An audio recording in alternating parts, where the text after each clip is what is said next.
आई, मी Google sheets वापरायचं try करते, पण हे सेल्स, रोज, कॉलम्स हे सगळं कसं वापरायचं हे मला कळतच नाही आहे. हे खूप गुंतागुंतीचं काम आहे. जरा समजावशील का? हो, काळजी करू नकोस. मी तुला गुगल शीट वापरण्याचा सोपा मार्ग दाखवते. खरं तर एकदा समजल्यावर ते खूप सोपं आहे. गुगल शीट्स आणि एक्सेल हे दोन्ही संबंधित आहे का? आणि हे दोन्ही मी माझ्या प्रकल्पासाठी कसं वापरू शकते? हो, अगदी बरोबर. गुगल शीट आणि एक्सेल हे एकमेकांशी संबंधित आहेत, पण ते ऑनलाईन आहे. म्हणजेच तू डेटा व्यवस्थित सेव्ह करू शकतेस, गणना करू शकतेस आणि चार्ट तयार करू शकतेस. अगदी त्याच पद्धतीने मी तुला याचे मूलतत्व काय ते समजावून सांगते. Core explanation. Google sheet data व्यवस्थित करण्यासाठी, विश्लेषणासाठी आणि सादर करण्यासाठी खूप उपयुक्त आहे. गुगल शीटची काय मुख्य वैशिष्ट्ये आहेत, तर रो, कॉलम्स आणि सेल्स. गुगल शीट एक ग्रिड म्हणून मांडलेले आहे, जिथे रोजला संख्या दिली जाते आणि कॉलम्सला अक्षरं दिली जातात. प्रत्येक सेल जिथे एक रो आणि कॉलम भेटतात तिथे डेटा असू शकतो. उदाहरणार्थ तू प्रदूषण डेटा संरचनित पद्धतीने दाखवण्यासाठी रोज आणि कॉलम्समध्ये माहिती टाकू शकतेस. डेटा एंटर करणे आणि संपादन करणे. डेटा एंटर करण्यासाठी सेलवर क्लिक करायचं आणि माहिती टाकायची. नंतर जर आपल्याला संपादित करायचं असेल तर फक्त त्या सेलवर परत क्लिक करायचं आणि बदल करायचा. उदाहरणार्थ जर तू विविध दिवसांचे प्रदूषण डेटा टाकत असशील तर आवश्यकतेनुसार तो डेटा अपडेट करू शकतेस. गणनांसाठी फंक्शन्स वापरणे. म्हणजे गुगल शीटमध्ये गणनांसाठी विविध प्रकारच्या फंक्शन्सचा उपयोग होतो.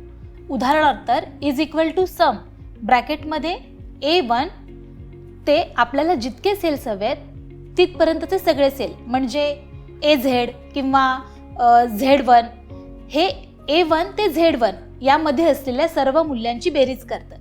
तुम्ही एव्हरेज, मॅक्स किंवा मीन देखील वापरून पाहू शकता. उदाहरणार्थ एव्हरेज फंक्शन वापरून आठवड्यातील प्रदूषणाच्या स्तराची सरासरी काढायची असते. Data formatting. म्हणजे तुम्ही सेल्सचे फॉर्मॅट बदलू शकता, जसं की नंबराला चलन, टक्के, तारीख किंवा साधा मजकूर म्हणून दाखवू शकता. तसंच वाचनासाठी सोपे करण्यासाठी फॉन्ट स्टाईल, आकार आणि रंगही बदलू शकतेस.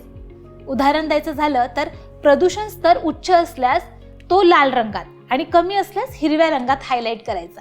त्यामुळे काय होतं तर तुमचा डेटा दृश्यात्मकदृष्ट्या आकर्षक आणि समजायला सोपा होऊन जातो. चार्ट तयार करणे आणि सानुकूल करणे.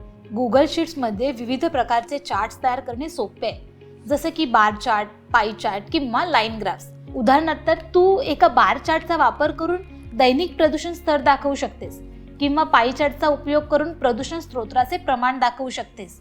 डेटा सॉर्ट आणि फिल्टर करणे. गुगल शीट तुम्हाला तुमचा डेटा सॉर्ट करण्यासाठी आणि फिल्टर करण्याची सुविधा देतात.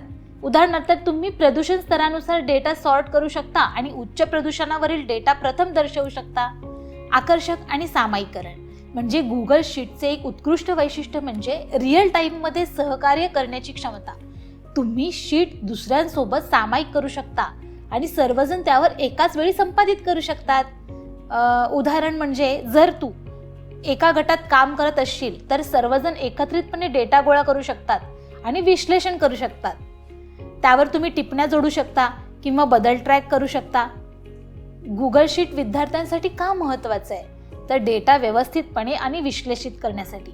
गुगल शीट तुमचा डेटा व्यवस्थित ठेवण्यास मदत करतं आणि जलद गणनेसाठी आणि विश्लेषणासाठी एक साधन पुरवतं.